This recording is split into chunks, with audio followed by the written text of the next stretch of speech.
আল্লাহ রসুল হিজরত করেন নাই মক্কায়, তখন এই দেশে 4 সাহাবী চলে আসছে। 4 আবু ওয়াক্কাস, ওয়াহাব ইবনে মালিক, কাসিম ইবনে হুযায়ফা, উরওয়া ইবনে সাসা, 4 সাহাবী আসছে।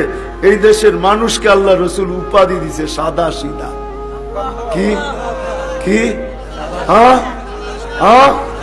ওলামা দলিল চাইলে আমি দলিল দিব, শুধু কিতাব আইনা না, মানুষ আইনা দিব, কিন্তু খরচ দিতে হইব, ভাড়া দিতে হইব, ওদের আসা যাওয়ার ভাড়া। আমি এই স্টেজে দাঁড় করাই দিব। স্বপ্নে ওরা দেখছে আল্লাহ রসুলকে কাঁদতে, বলছে কাঁদেন কেন?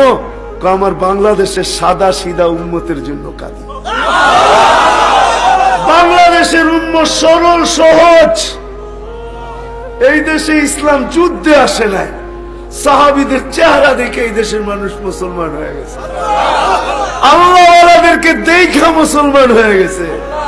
শাহজালাল রে দেখা মুসলমান হয়ে গেছে, শাহ পরানকে দেখা মুসলমান হয়ে গেছে। এই দেশের মানুষ সাদা সিধা। আমার কাছে ইতিহাস আছে, আপনার কাছে কয় বছরের ইতিহাস আছে? আমার কাছে 1400 বছরের ইতিহাস আছে।